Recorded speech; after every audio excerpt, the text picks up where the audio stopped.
movement, but it was all Democrats on the list. Oh, no, he had the whole background of being a total,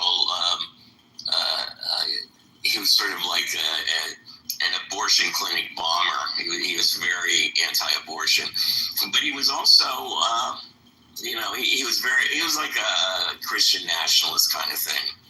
Although he did a lot of evangelizing in Africa, so I don't know. And wasn't he also? I thought I heard that. I have not followed his biography closely, but I think I heard on the radio that he was. I don't know if he was a pastor or just an elder in his church, but I mean he was a shaker and mover in his church, I believe. Yeah, he was a preacher. He was a get out on the street preacher. I don't know. He has a really strange background if you read about it. It's almost like he had three concurrent lives. It's sort of like he has a wife and kids, and he had his own business, but then he lived in somebody's house where he rented a room. It's like, how can you do both? And he had and it made it seem like he didn't have very much money, but then he had two pretty relatively expensive cars. So whatever it is, it's really strange. It comes from really strange background. And just for the flagmen, we have the two anons in the room, and I don't know where to check if we're streaming on YouTube. Yeah. Again. Well, let's talk about that for a second. Because that Dittman character is a total faggot asshole bullshit. I mean, he is the worst person in the world. Wait a minute. Who? Well, all right, I shouldn't use the F word, but I mean, he's an evil, horrible, awful scumbag.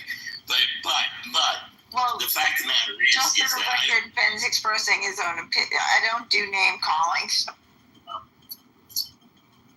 You can look him up. He's a scumbag. He can go to hell. Anyway, I don't know. I mean, maybe you can tell me. I don't even know how to make this room private. Because I'll make it private if I can do it. I don't know. That's fucking... I mean, I didn't speak up on this yesterday, but honestly, I agree with the people who said it's not worth wasting any oxygen on this person. Yeah. Nobody listens to wherever he's streaming this. He's just getting his jollies. I would completely ignore it. Yeah. I know. All right, so let's ignore it, I guess. Unless somebody can tell me how to do it. I really don't know how to do it. Did you complain, though? Yeah, I sent a complaint out, but I didn't expect anything. Maybe something will happen. I mean, what they need to do is just make it so that the head moderator can block an honest group. You know what? I would be totally okay if they said you got to buy a premium service so that you have the ability to block out people. I'd pay it. That would be worth it to me. But it's absurd. So don't worry about it. In short order, they're going to get rid of this function, I would expect, because it's so stupid. But really, I don't think it's worth worrying about. It really isn't. So can you remove a named person in this case? Yeah, you can remove a named person. You just can't remove the anonymous ones. That is bizarre. That's bizarre. That's exactly opposite. I thought that you cannot remove the named person, but that should be the opposite. I think the rule. The other way around, yeah. Anyway, as like I said, he's such a low life. Well, you know what we ought to do? I mean, somebody sent me he theoretically is a congressman from Illinois. I don't even believe that. If he is, I think we all got to get on the phone. Because he's not doing his job. Yeah. Well, exactly, and doing complaints and well, we can dox him, and then we can take him down. And I think that would be a useful thing. God, it's amazing. Ben, for what? Coming in this room and streaming it on YouTube, who cares? I know. I guess I just wanted to get it out. He's not a congressman. He's run unsuccessfully once. He lost by like over 15 percentage points. Like, I don't. The guy's Okay, so he never actually became a Congressman. So he's a total loser. If it's Edmund, then yes, which is the only person I know that's straight roads. Well, his name was something. Adam Dittman? What's his first name? He's not a congressman. He ran once, utterly failed, had no help from his local party. He was just somebody who got wild hair up there behind Ben and decided they wanted to run. All right. Well, you know what I'm going to do? I'm going to get. They already sent me some stuff. How to get a hold of his Facebook account and Instagram account and LinkedIn, and I'll send it out and broadcast it, so we know who he is.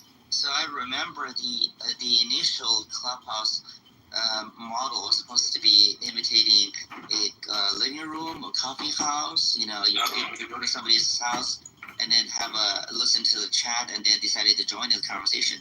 So this is almost like someone, the new rule is almost like someone barged into your house. You cannot get rid of them. You have to... Right. It's like the squatter movies. But especially the rule is like, if the person is known, then you can ask them to leave. But if the person is unknown, you have to allow them to stay.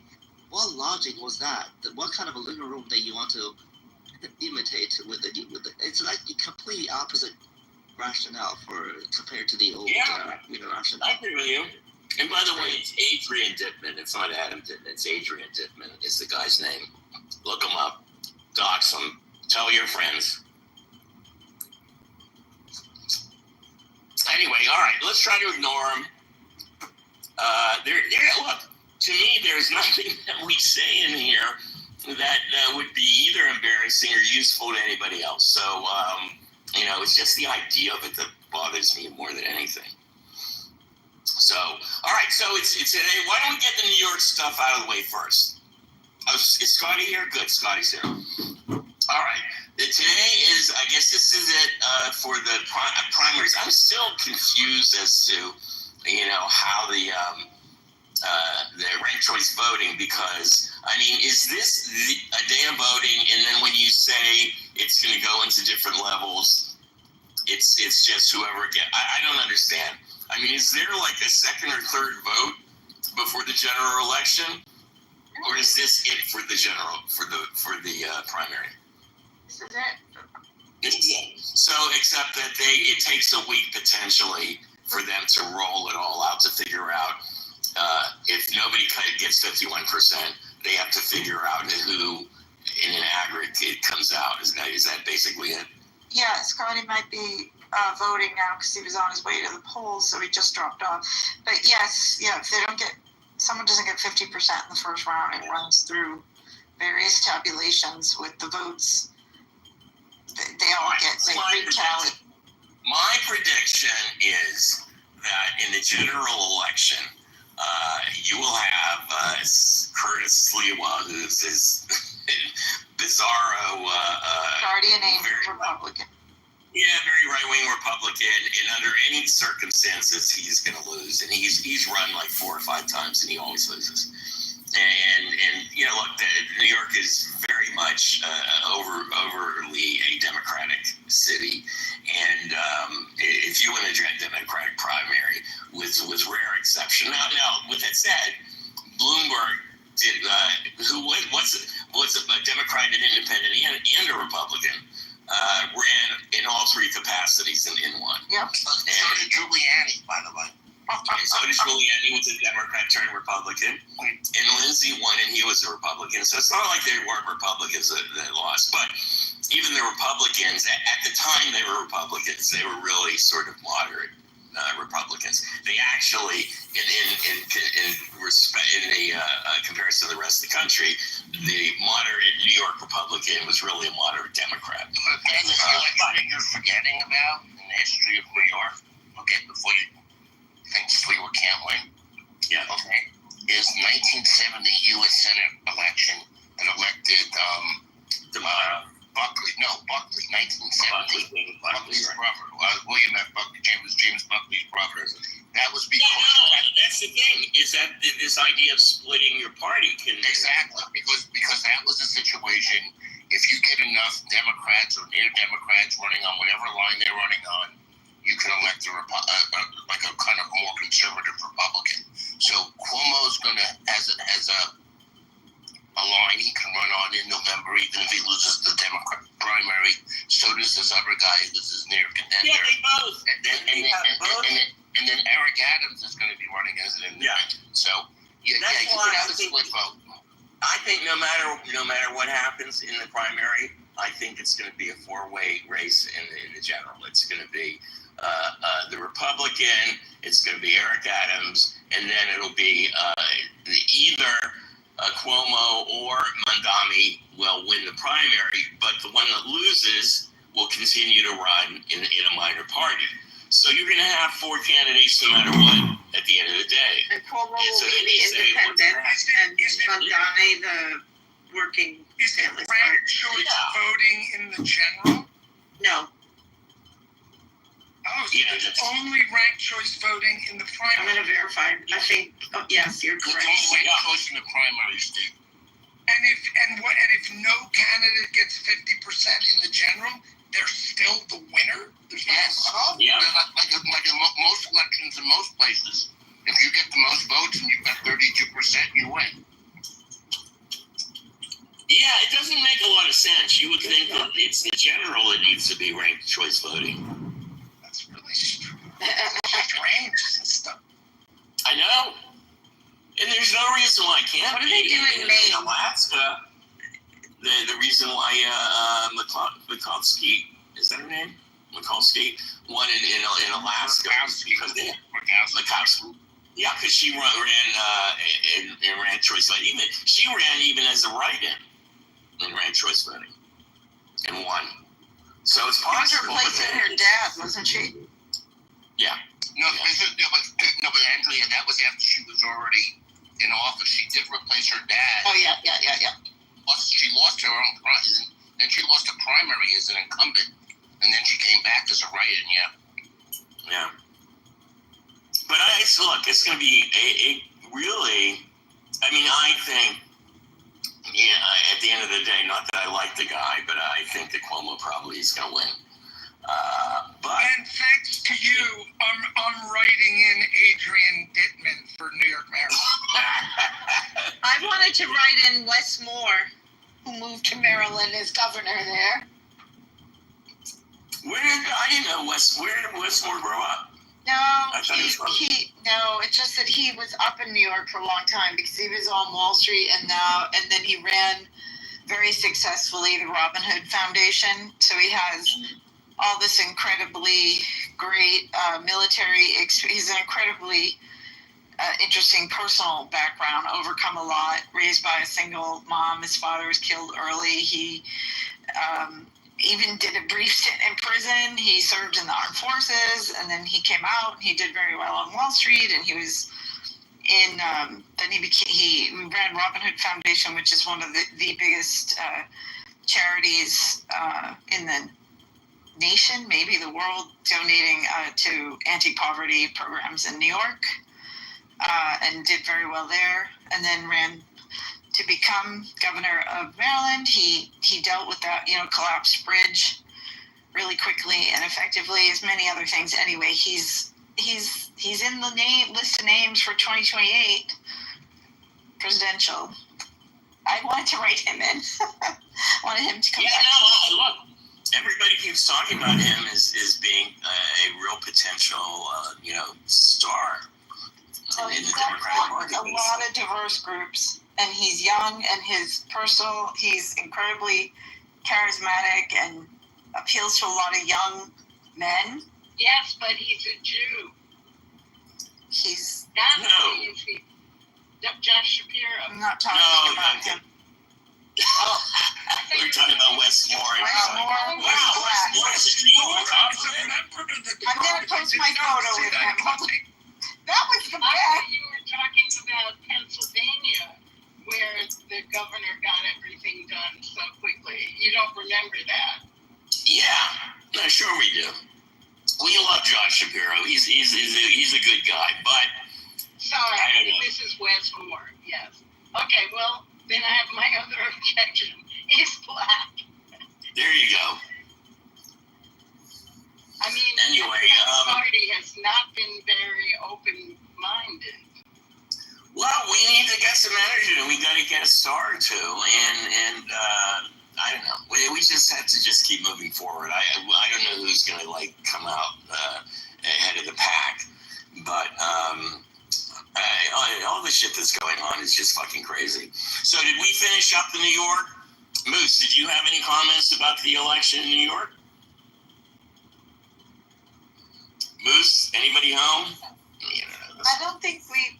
I mean, I interested. I mean, for folks who don't know, their Scotty and I did a room earlier today. We were talking about the incredible campaign that Zoran's team has run. There's a huge appeal to young voters. Much of the early vote was estimated to be organized young voters that were getting out there. The vote is meant to split. Well, truthfully, I think that the New York mayoral election, I mean, it really, look, I'm moving to New York, so it's important to me.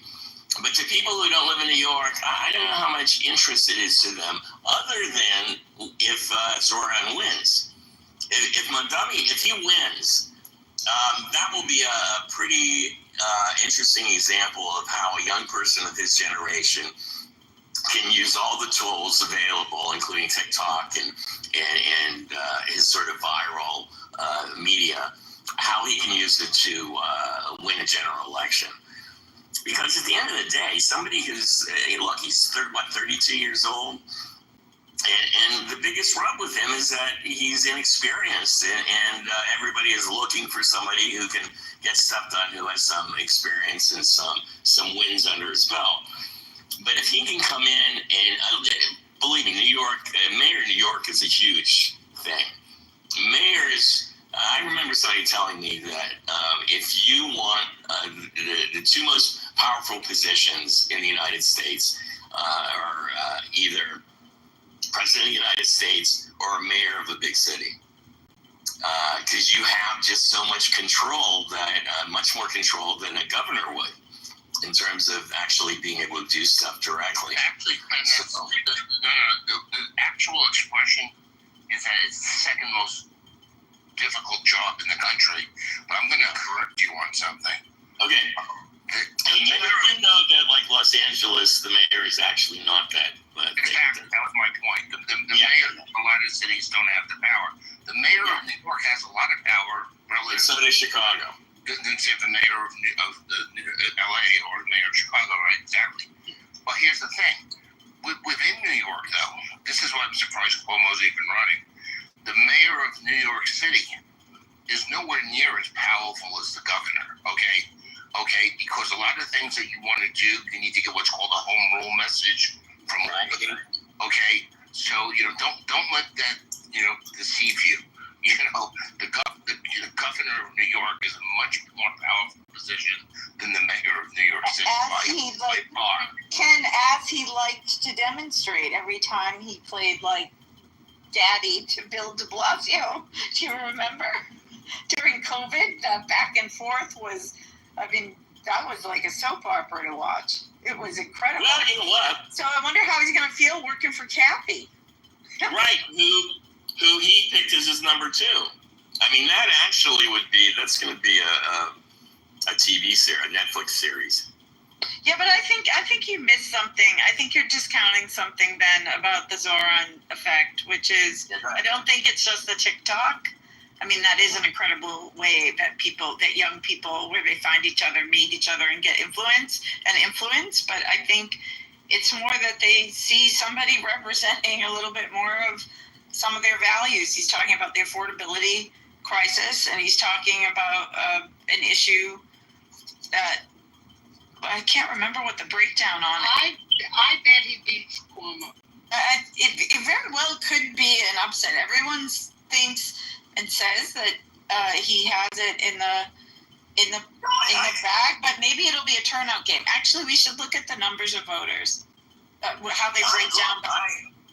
I think he could win the primary, but I think he'll lose the general. but I think he could win the primary. To Curtis Sliwa? No, because Cuomo's going to run no matter what. To Eric, to either Cuomo or Eric,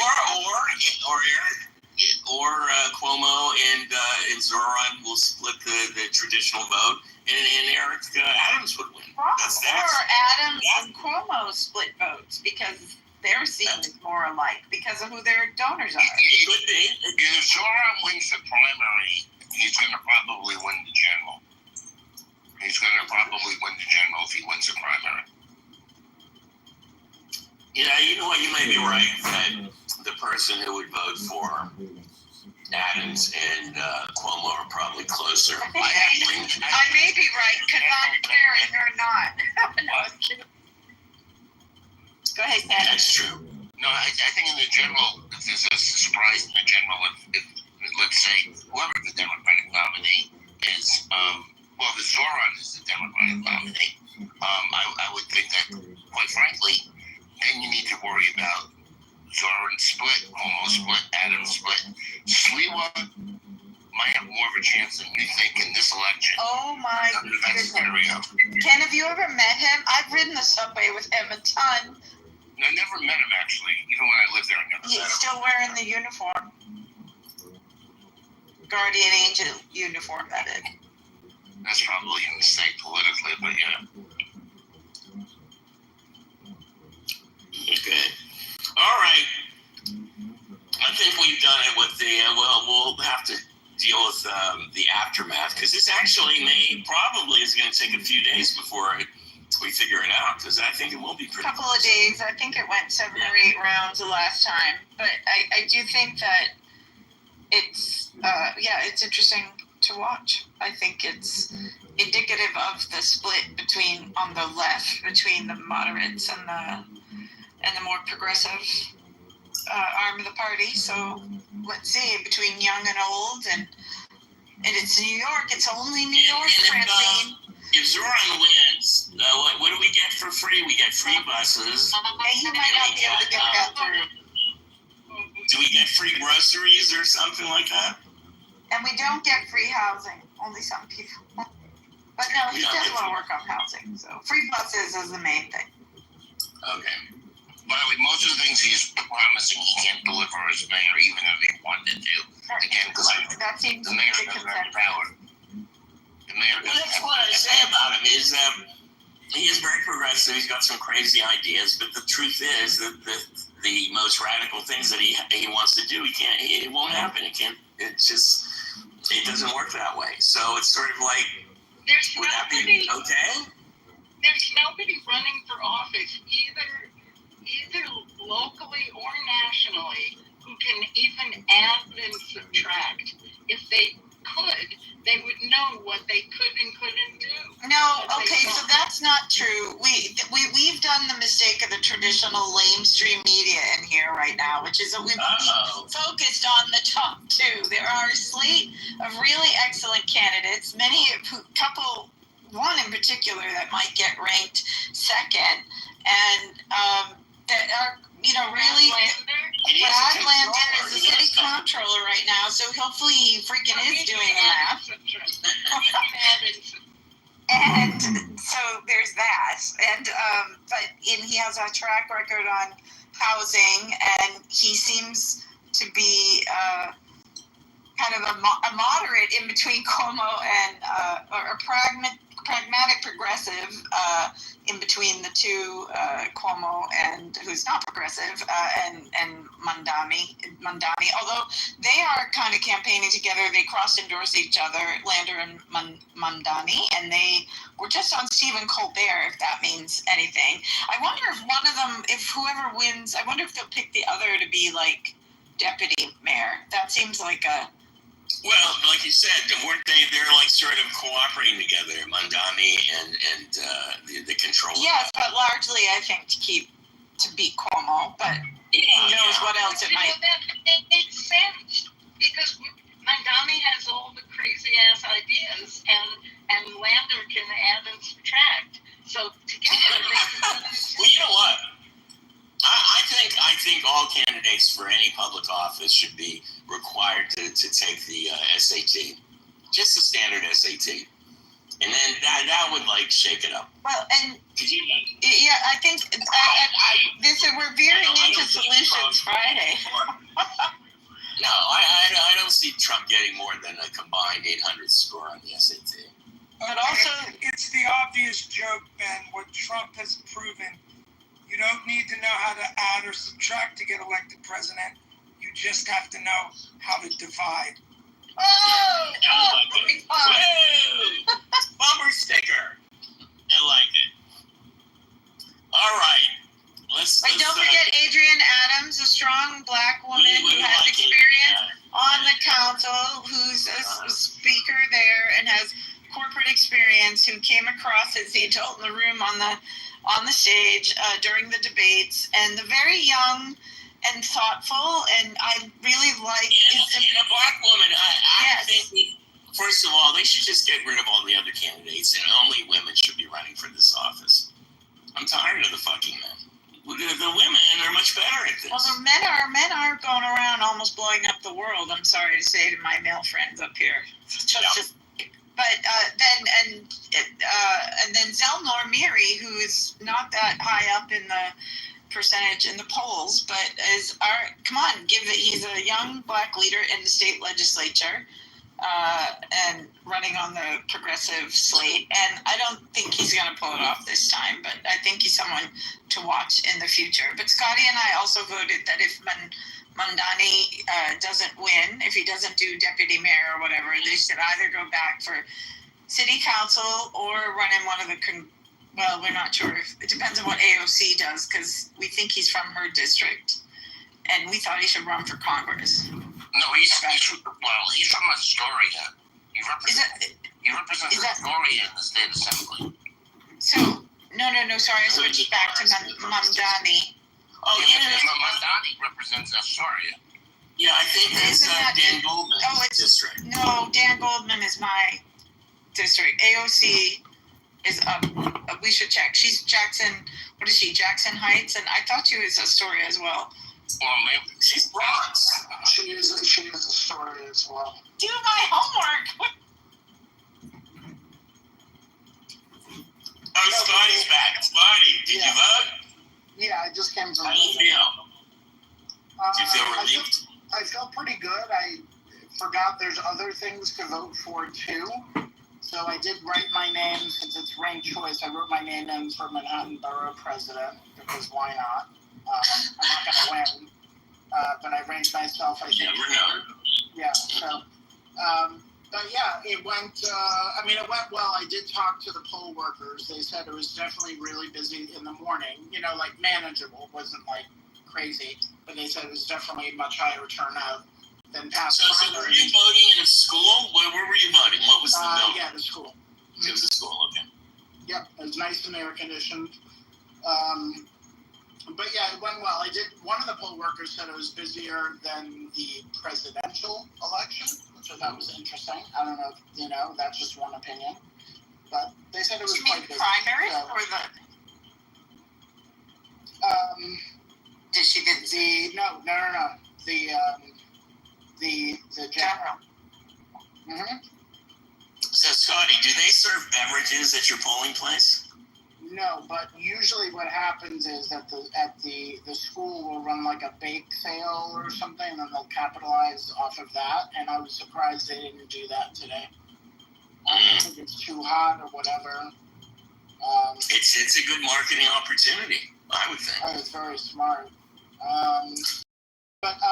It went well. I'm happy with my choices.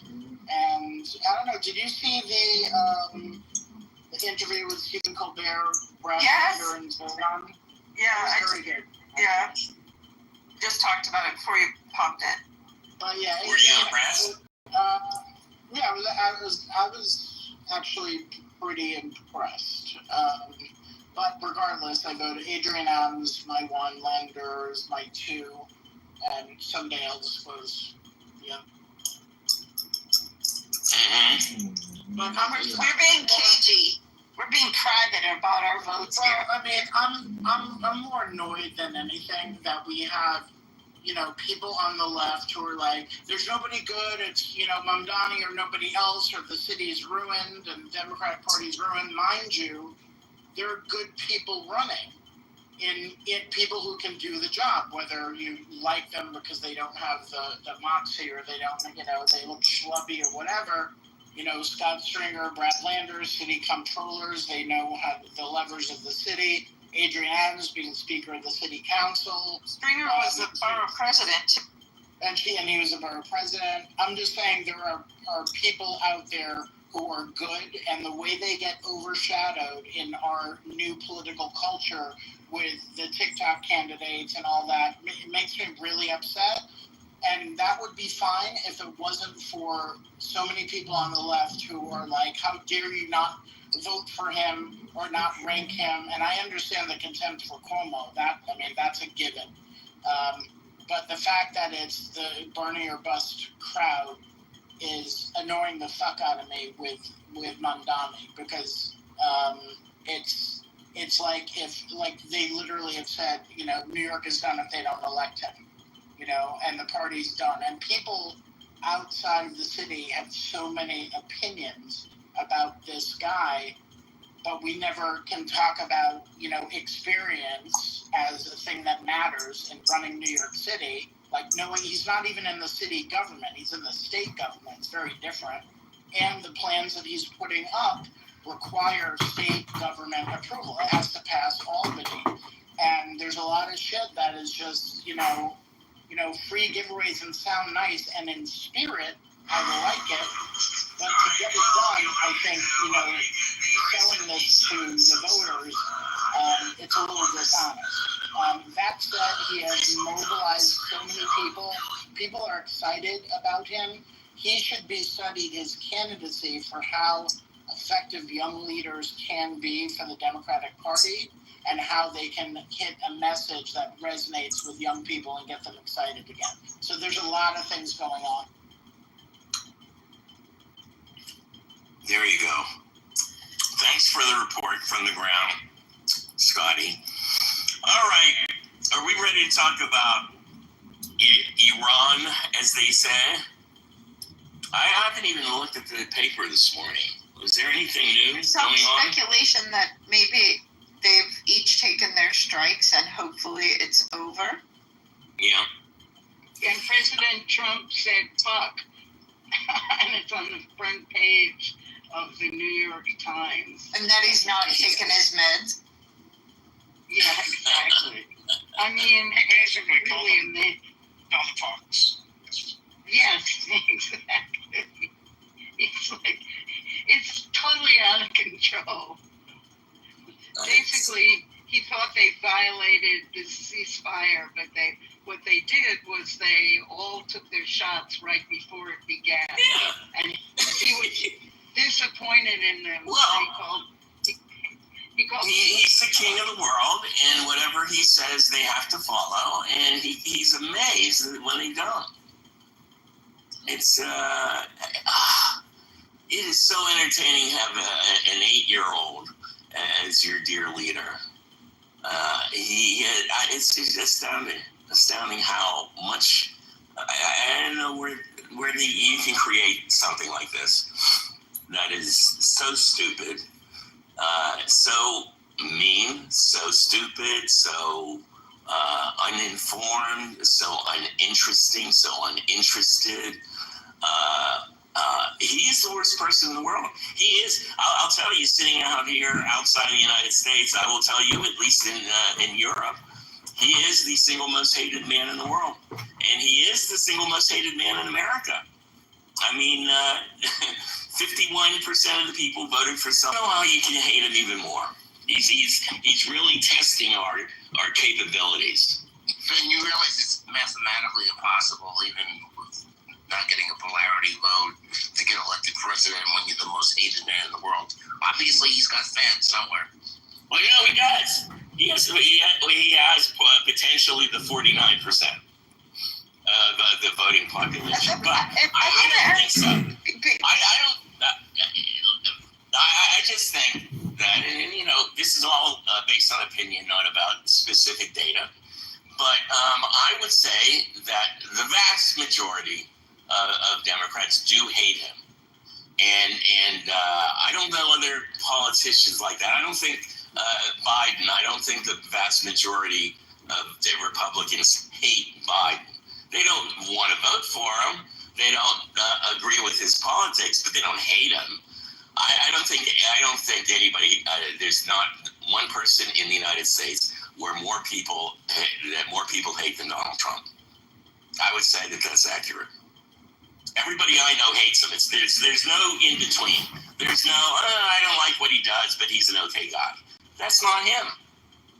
That's not him. His followers, many of them are, well, I think he's better for the economy. I don't like the guy. I don't agree with the way he is. I don't like his personality, but it's better for me. There are a lot of those.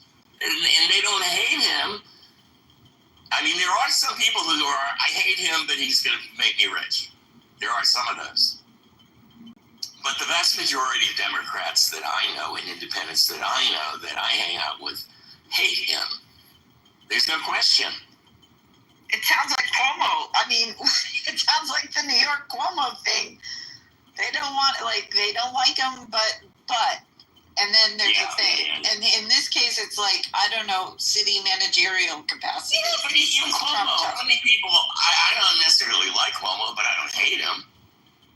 It's like nobody hates him. I mean, there are a lot of women that are not happy with him.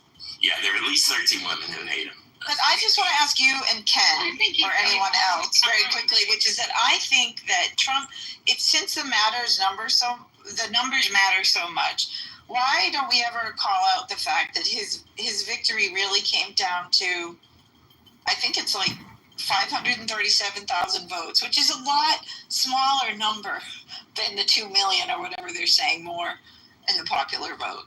Because that's the number, I think, in the swing states, according to some reporting from BBC and others, that the actual, the numbers by which he won are even smaller.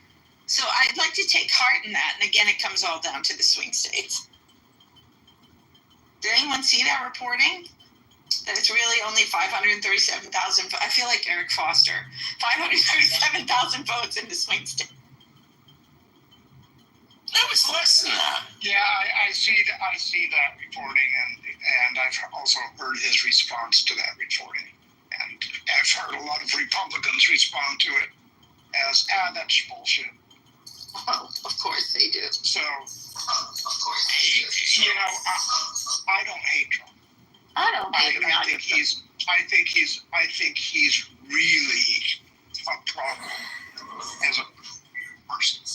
I really do think he has a mental defect. I've never analyzed him. I don't know anybody who has. He's correct. Is there anybody that in public life that you hate more than Donald Trump? I don't hate him. Right? No, that's not what I'm asking. I'm asking in comparison. Is there any? The fact is, look, I've known you for a number of years. I don't think you hate anybody. But I'm just saying that, do you hate any other public figure more than Donald Trump? No, but I would say I find the Congress that is currently in office as despicable. Okay. As Donald Trump. All right, be real, Rick. Where do you get your trigger? Because they're not doing anything to stop them. Those are the Republicans in Congress. Right.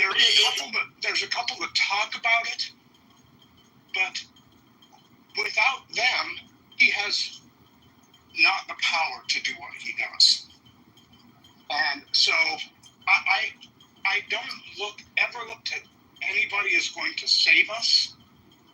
Any one person is going to save us, or that any one person can destroy us.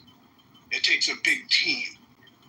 And that's why, I think Trump is really a bad president. Probably the worst in my lifetime. But we've had really, really horrible presidents before him. James Buchanan comes to mind for me. Well, they have this. They have this organization of leading historians, academic historians, and from think tanks, and it's a very well established, and it's a credentialed organization. It is the credentialed organization for historians, and they do a poll of presidents every year. And Trump has always been either the worst or the second worst, always. But at the same time, I think Obama was either somewhere between 14 and 8. He's above 20. Clinton was above 20. I think even Bush the first was, I think he was down in the 30s. But Obama looked good, and so did Clinton. And Biden didn't look bad. I think Biden was in the top 20. So if you look from the historian's viewpoint over the years, and I think they've been doing this since the early 80s, it's very consistent. And they also grade them according to specific things. And Trump's always the bottom, which, I mean, it tells you a lot. Well, yeah, but at the same time, you're talking about historians here. Now, historians are looking back on things, and there's a lot of stuff we don't know that's going to happen in this second term. Now, oh yeah, and I don't think we actually Project 2025. It's hard to do a historical perspective on that. We can do speculation, and we can do, well, I think this is going to happen. Well, yeah, and just so you know, they do regroup them every year. So as history changes and new facts come out, they do go up and down the scale. Yeah, but somebody who loves history, the question I have is, what percentage of the American historical community dealing with presidents do they make up? I'm asking because I've always been under the impression that the vast majority of historians in the United States who got doctorates in U.S. history rank Buchanan continuously near the worst president. Yeah, I've heard that as well. And Buchanan's because Buchanan and Polk. Polk because of the war, Buchanan because he ushered in the Civil War probably 10 years ahead of schedule, is what I have read. But that would be my question. Like, what percentage of these historians do they make up in the overall presidential historian community? That's probably a good way to see where some of the consensus in the community falls. Because as I'm sure most people are aware, history does operate off consensus in that fashion. If most historians agree, that tends to be the doctrinal is not the right word, but it tends to be what most people go with. Yeah, well, look, I know that you have very credible background in history, and I always take your historical opinions very seriously because you know more than me. And I'm sure you've seen these lists, right? Have you seen the list of presidents that they publish every year? Definitely. When I was at the Bush School used to publish a list every year. The Center for Presidential History at the Bush School. Yeah. And so coming from your background, would you say that that's they have credible credentials in order to put out a list like that? Oh yeah. No, don't. I guess my question is more about historiography than anything else, of how we tell the story. But no, that's, you go get your doctorate and you're fairly in the main line, right? Like, simply because historians would disagree that Buchanan would, quote, be the worst president of American history doesn't mean the history community. And they don't all have the we don't excommunicate the people who have differing views. Now, I will give you one place they do excommunicate you. You start falling down the Knights Templar rabbit hole, no one in the historical field takes you seriously. All right, I want to get get to Mercy. Mercy is our resident libertarian. So I wanted to get her. What's your feelings about all of this? You've got the floor. I hate Donald Trump so much, and I always have. And I'm not alone either. There are those of us in the party that were truly deeply hurt and offended at the leadership that invited him to their convention and tried to give him a lifetime membership. And we fully know and have proven now that they were GOP operatives to come in and do that, because that's what they do. It just, everything he does is against libertarian principles. We're anti-war. And it does depend on the flavor of libertarian you speak to. I've found out in my travels that Nebraskan libertarians are just our own. We are libertarians. We are special, I guess. And that again is because of our state governance type and how we do things here. It's very libertarian in nature. I mean, our state is mostly independent anyway, and I'm very close to actually changing back for real, just for a break from party politics. So with what he's doing and everything that's going on, I need to mention that I'm only 34. So everything. You're a baby. Yeah, I'm a baby. Yeah, my whole life has been nothing but bombing the Middle East, right? I still have friends from high school because I tried to enlist in high school, but I had asthma, and the Air Force didn't want me. Wah wah. So, but all my friends got enlisted, and they're still enlisted. And so seeing what happened then, happening now again, and we're not buying the weapons of mass destruction argument. And just, it feels like every 20 minutes, about on average, there's new breaking news coming in about this situation. And it's just very exhausting.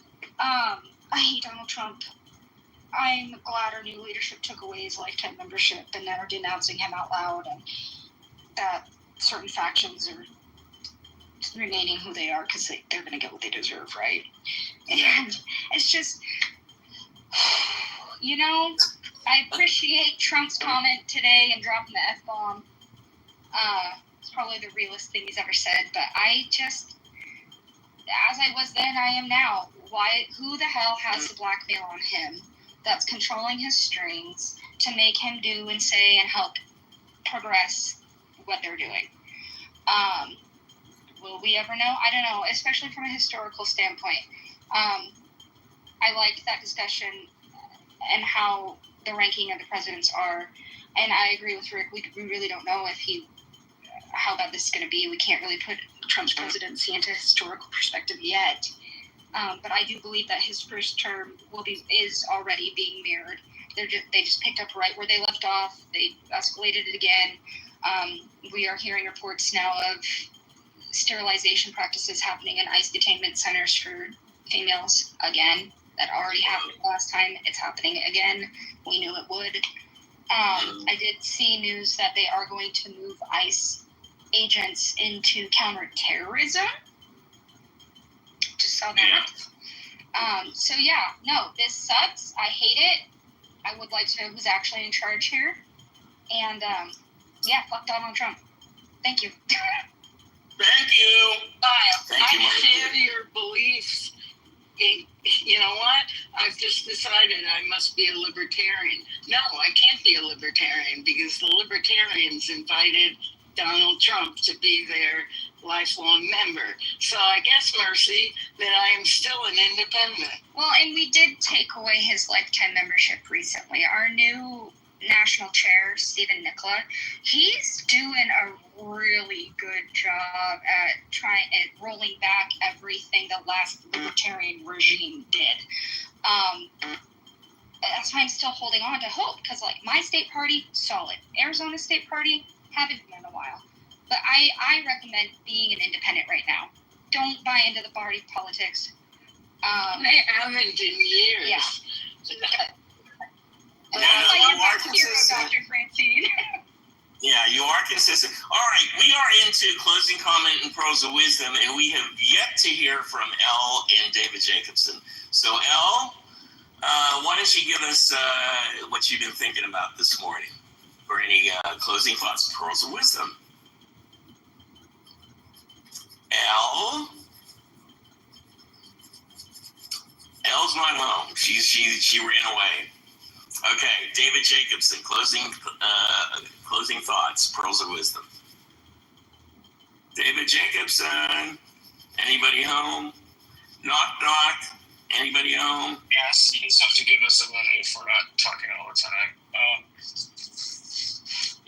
This fire hose, remember the big, awful, horrible cut aid bill. No one's talking about it anymore. Notice the effect that this other thing or several other things are becoming so much more important that the civil war that he's about to start, the real conditions of it are starting with the cruelty upon Americans. Yeah. Sterilizing women in ICE detainment is one that I had not known. And that just drives me insane. Yeah, I don't know. I never imagined, even 6 months ago that any of this was possible.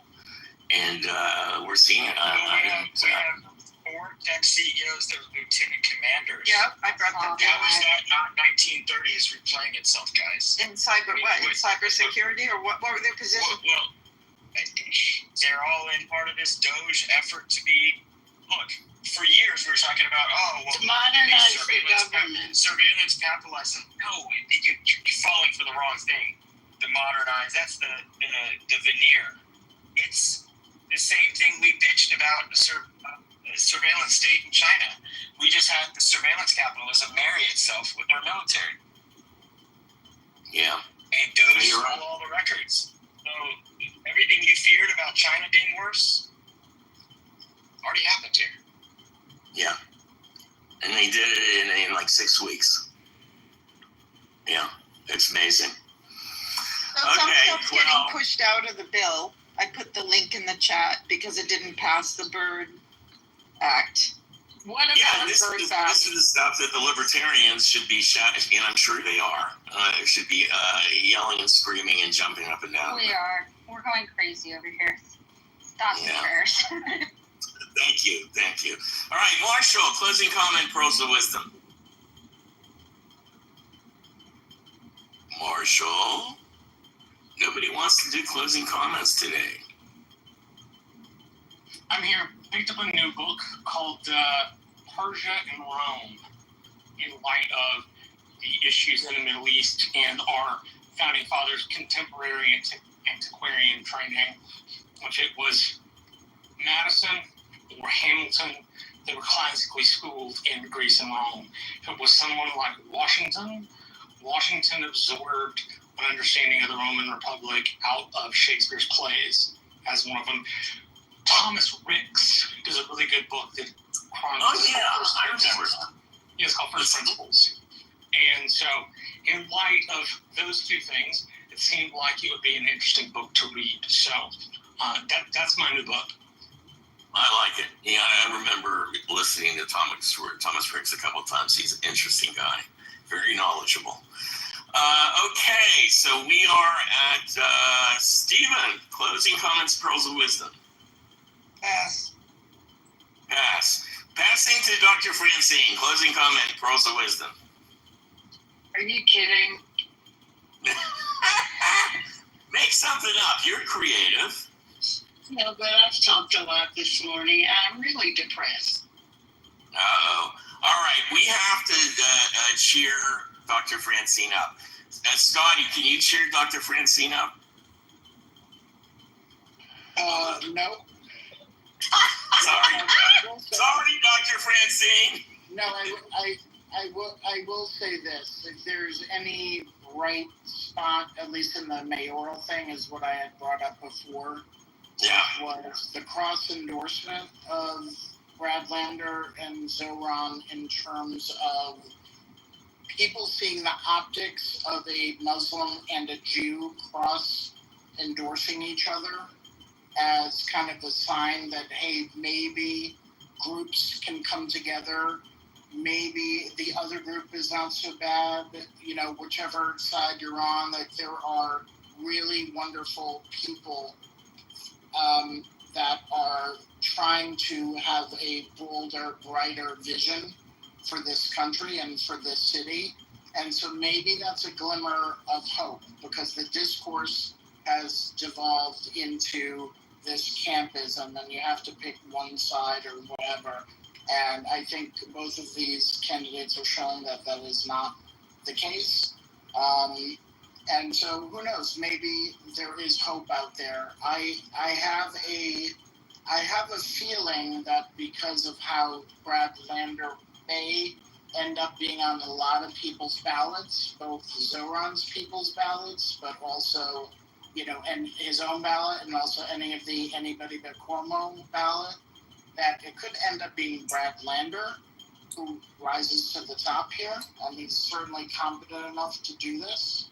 But I would love to see whoever gets mayor, so let's say if it's one of those guys, for their lieutenant governor to be, lieutenant mayor to be the other one, in a sign of kind of unity. And I think that could help both the Democratic Party, but also help the communities that are impacted by everything that's going on. So I'll leave it there. Thank you, Scotty. There'll be more to report over the next couple of days. Okay, I'm looking at my list here. Oh my goodness, we are down to Andrea and Rick. Let's go to Rick, and then Andrea can mop up the caboose. Rick, you are up. Well, I've seen, yesterday I saw a video of a little, 5-foot Latina woman at a car wash standing up to about 8 armed ICE agents, screaming at them to get out of the car wash. And they eventually backed off. It was really kind of a David and Goliath thing, because they were really intimidating her. And she just would not back down. And the guy that owned the car wash, had said, hey, you can't just come into my business. It's dangerous. You just can't stop my business or ask my workers. It was a pretty impressive display of courage. And the other one is, remember I Am Spartacus? Sounds familiar. The movie where oh yeah, I am Spartacus, and then everybody starts standing up and saying, I am Spartacus. I am Spartacus. Right. In order to hide Spartacus. Mm-hmm. Well, they apparently somebody did this to ICE. They said, we're ICE, and then people started showing up to go, no, we're ICE. We're ICE. No, we're ICE. And they started asking the ICE agents to prove that they were citizens. And it was pretty funny. I don't know if it was effective. But, it was a very short video, but it was pretty funny. I like it. I don't know. You got to find some humor in something, because they're really getting nasty. And one of the cops that I talked to here in our neighborhood told me that they are hiring corrections workers. And he said, I don't like this, because they're hiring corrections workers from some of these facilities that were closed down for abuse. And that's where they're finding all these people. Now, I don't really think that they are hiring Proud Boys, and I've seen no evidence of that. I've heard rumors of it. But he said that they are hiring and recruiting from corrections facilities. And that's not a good thing. And then, of course, there's GEO, which is the, I forget, Global something, but it's a private company from Boca Raton, Florida. and they basically buy and run private prisons, not just in the United States, but all over the world. And they get paid good taxpayer money to do it. And they have a profit motive to keep people in prison, which is not to rehabilitate people, not to let people, they from keeping people in prison. So there's no real motivation for them to solve problems. So that's something that I think that we should, in our states, fight against, disallowing these private prisons. That's something that a state can do, not permitting them. So that's something that we can work on. And, I think that's an important one, because I have a feeling that, like these Sudanese prisons that they're talking about, are going to be basically bought and run by GEO. And that's a nasty company. I protested at one during the first Trump term, and it was the same thing. They wouldn't let people in. They're unelected, and they're keeping our elected representatives out. They're refusing them entry into these places.